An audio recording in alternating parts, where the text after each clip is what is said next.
Please ہماری video کو like کریں، شیئر کریں اور ہمارے چینل کو سبسکرائب کریں۔ بسم اللہ الرحمن الرحیم۔ وہ ایک عام سا آدمی تھا اور خاصی مدت سے ایک عرب ملک میں مقیم تھا۔ اس کے بیوی بچے اس کے پاس تھے۔ محدود آمدنی کے باوجود وہ اپنی زندگی سے خاصا مطمئن تھا۔ اس کا گھر، اس کی محبت کرنے والی بیوی اور بچے تھے۔ مستقبل کی ذمہ داریوں کے احساس نے اسے مجبور کیا کہ وہ ٹیکسی چلایا کرے تاکہ آمدنی میں اضافہ ہو، اور پھر وہ ٹیکسی ڈرائیور بن گیا۔ ایک دن وہ معمول کے مطابق ٹیکسی لے کر نکلا۔ سواری کے انتظار میں تھا۔ مغرب کا وقت ہوا جاتا تھا کہ برقع میں ملبوس ایک عورت نے ٹیکسی کو اشارہ کیا۔ اس نے ٹیکسی روک لی۔ عورت نے کہا کہ فوری طور پر ہسپتال کے ایمرجنسی وارڈ میں لے چلو، میں زچگی کی حالت میں ہوں۔ اس نے ٹیکسی دوڑائی اور فوری طور پر ہسپتال میں پہنچ گئے۔ عورت نے کہا کہ تھوڑی دیر انتظار کرو۔ نرسیں آئیں، اس کو لیبر وارڈ میں لے گئیں۔ ادھر ہسپتال کے ایک ملازم نے ڈرائیور سے پوچھا، اس کا ایڈریس اور فون نمبر کیا ہے؟ اس نے اس کو معمول کے معاملہ سمجھا کیونکہ وہ مریضہ کو لے کر آیا تھا، چنانچہ وہ اپنا فون نمبر دے کر چلا آیا۔ رات کے وقت اسے ہسپتال سے فون آیا کہ تمہارے ہاں بیٹا ہوا ہے، لہٰذا فوری طور پر ہسپتال آ جاؤ۔ اس نے جواب دیا کہ تمہیں غلط فہمی ہوئی ہے، میری ایک ہی بیوی ہے جو گھر میں ہے۔ ہسپتال کے ملازم نے کہا کہ کوئی بات نہیں، تم ایک مرتبہ آؤ تو صحیح، تمہارا آنا بہت ضروری ہے۔ تھوڑی دیر کے بعد ٹیکسی ڈرائیور ہسپتال میں پہنچ گیا اور جا کر میڈیکل سٹاف سے جھگڑا شروع کر دیا کہ تم لوگوں نے نہایت ہی گھٹیا الزام لگا دیا۔ اللہ کا شکر ہے کہ میری بیوی کو پتہ نہیں چلا، ورنہ گھر میں قیامت برپا ہو جاتی کہ میں نے ایک اور شادی کر رکھی ہے، میری بیوی بچے کیا سوچیں گے؟ ملازمین نے کہا، ہمارا اس میں کوئی قصور نہیں ہے۔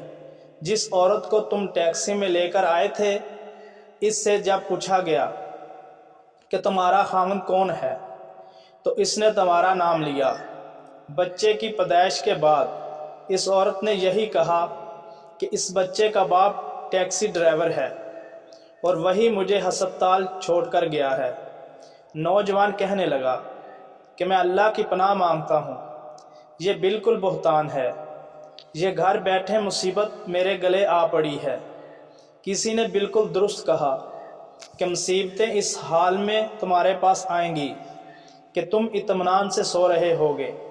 بہرحال اس کی ہسپتال کے عملے کے ساتھ بحث جاری تھی کہ اچانک اس کو خیال آیا کہ اگر تمہیں میری سچائی پر یقین نہیں، ایسا کرو کہ نومولود اور میرے خون کا ٹیسٹ کر لو، تمہیں پتہ چل جائے گا کہ بچہ میرا ہے یا کسی اور کا ہے۔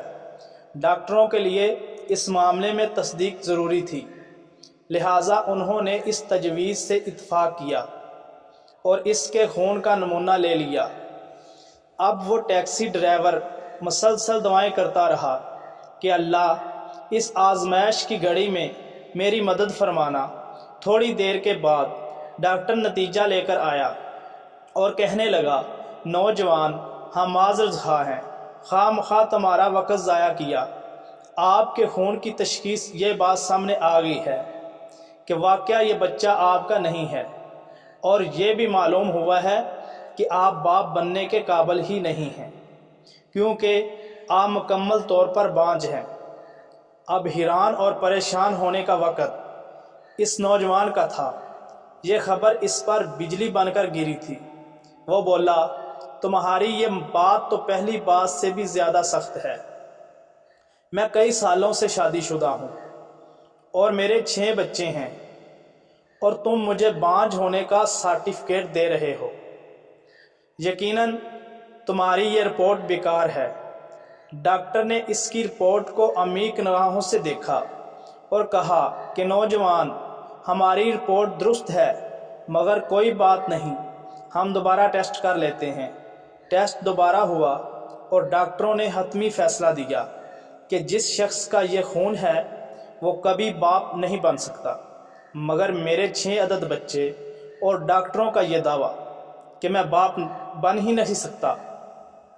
وہ سوچ سوچ کر پاگل ہو رہا تھا، اور پھر وہ حقائق کی دنیا میں آیا، غور و فکر کیا، جانچ پڑتال شروع کی، گھر کے ماحول پر غور کیا تو اس نتیجے پر پہنچا کہ اس کی بیوی یقیناً خائن ہے، مگر یہ ڈاکہ ڈالنے والا کون ہے؟ اب ایک اور تلخ حقیقت اس کے سامنے کھڑی تھی۔ اس کے قدموں کے تلے سے زمین نکل گئی۔ اس کا حقیقی بھائی، اس کی عمر سے چھوٹا، جس کو وہ اولاد کے برابر جگہ دیتا تھا، اس کے گھر میں شروع سے مقیم تھا۔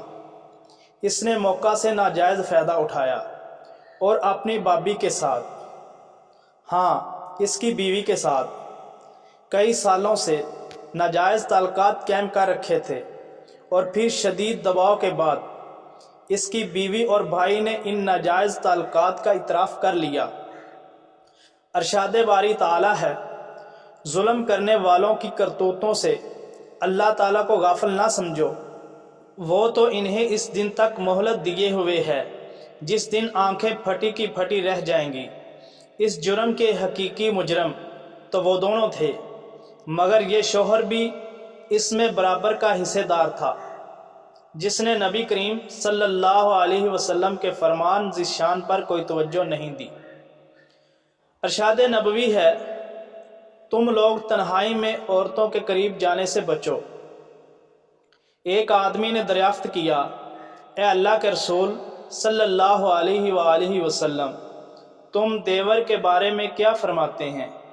رسول اکرم صلی اللہ علیہ وآلہ وسلم نے فرمایا، دیور تو عورت کے حق میں موت ہے۔ عربی لغت میں شوہر کے بھائی یا قریبی رشتہ دار کو الحمو کہتے ہیں۔ دعا ہے کہ اللہ تعالیٰ اپنے اور اپنے رسول صلی اللہ علیہ وسلم کی باتوں پر عمل کرنے کی توفیق عطا فرمائے۔ پلیز ہماری ویڈیو اچھی لگے لائک کریں، شیئر کریں اور سبسکرائب کریں۔ شکریہ۔